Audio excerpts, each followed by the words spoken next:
Assalamualaikum warahmatullahi wabarakatuh. Sugeng siang rahayu saha wilujeng rawuh kula aturaken dumateng Bapak Efri saha kanca-kanca sedaya.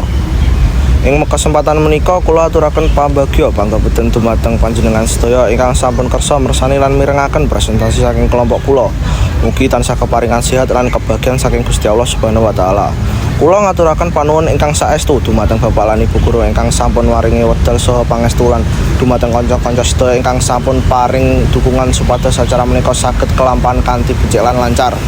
Kita kedah tansah muji syukur dumateng Gusti Allah Subhanahu wa taala amargi kanthi rahmat saha pangayomanipun kita saged makempal ing papan menika kanthi wilujeng tujuane kanggo nindakake presentasi babagan salah satunggaling kabudayaan ingkang wonten ing daerah Tulungagung.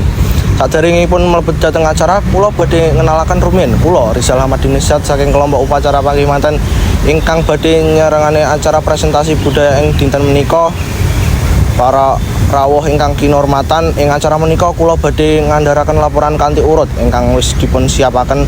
Mugi panjenengan sedaya kersa mirengaken kanthi seksama awit isi laporan menika ngempet informasi migunani kebabagan kebudayaan lan tradisi masyarakat Tulungagung. Upacara adat panggih manten teges anin sejarah naswa tata cara profesi maya nilai-nilai moral singki. Sumangga disemak sesampunipun pangartosan. Assalamualaikum, sugeng siang para kanca-kanca ingkang kula tresnani. Tepangaken nami kula Anindya Talita. Kula badhe ngandharake tegesanipun upacara panggih manten. Upacara panggih manten inggih punika pepanggihan antawisipun penganten kakung kaliyan penganten putri sesampunipun ijab kabul. Upacara punika minangka tanda pepisahan saking jagat kaping kalih ingkang sederengipun sami dipun wastani lajeng dados garwa setunggal ing bebrayan.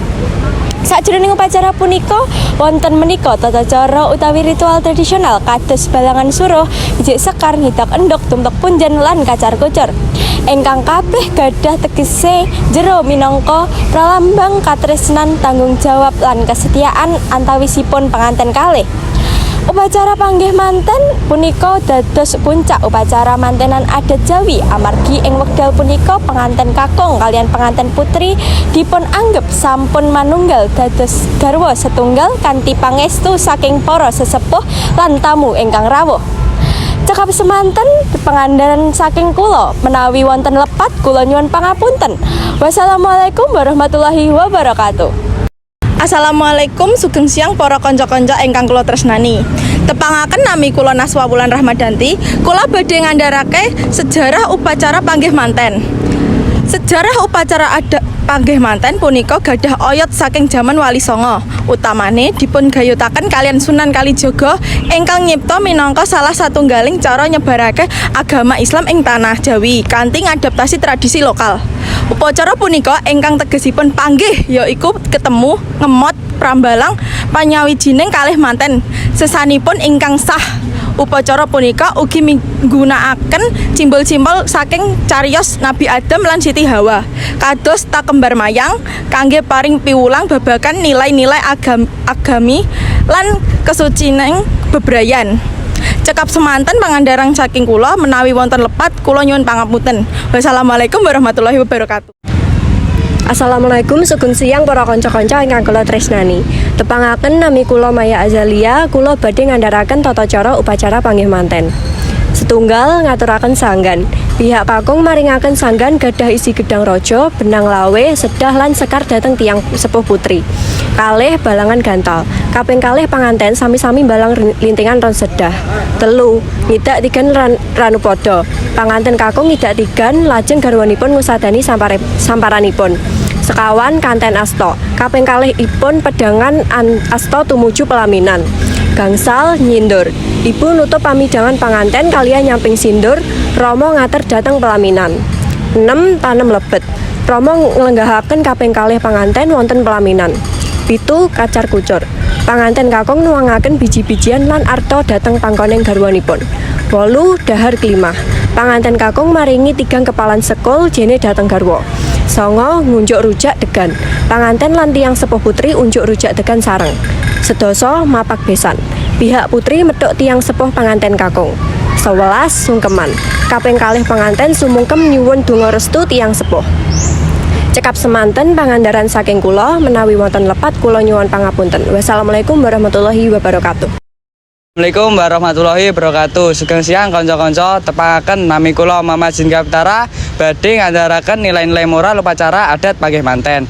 Kang setunggal simbol tanggung jawab garwa lebet menafkahi lan bimbing garwa. Kang kalih dados lambang sama-sami baling welas sugeng dalem tangga. 3 dados simbol bektos lan donga supados sugeng piyambanipun sedaya dipun tebihaken saking marabahaya. Kang sekawan ndadekaken kebersamaan lebet mengarungi sugeng. Kang gangsal melambangkan restu lan pelepasan putra tumuju sugeng enggal. Kang 6 kagungan makna menanam tanggung jawab supados kawiyasa keluargi mandiri lan harmonis. Kang 7 simbol paringan nafkah dening garwa melambangkan pengolahan ingkang bijak. Kang 8 dados simbol kerukunan dan kebersamaan lebeting dalam tangga. 9 kagungan makna kebahagiaan kebah dipun perang kalian keluargi. Kang 11 ndadekaken penyatuan kaping kalih keluargi. Kang 11 dados penutup kebak makna lan simbol bektos. Cekap semonten ngandaran saking kula menawi wonten lepat kula nyuwun pangapunten. Wassalamualaikum warahmatullahi wabarakatuh. Saking paparan ingkang sampun kula aturaken saged kapanggih bilih kebudayaan menika paring piluwung luhur dumateng kita sedaya. Kita kedah tansah ngajeni nguri-nguri lan nglestarekake warisan leluhur supados ora sirna kelangan jati diri bangsa. Makaten presentasi saking kula matur nuwun saged dumateng panjenengan sedaya ingkang sampun mirengaken kanthi seksama. Mugi presentasi menika saged maringi manfaat lan nambah kawruh bab budaya daerah kita. Wassalamualaikum warahmatullahi wabarakatuh.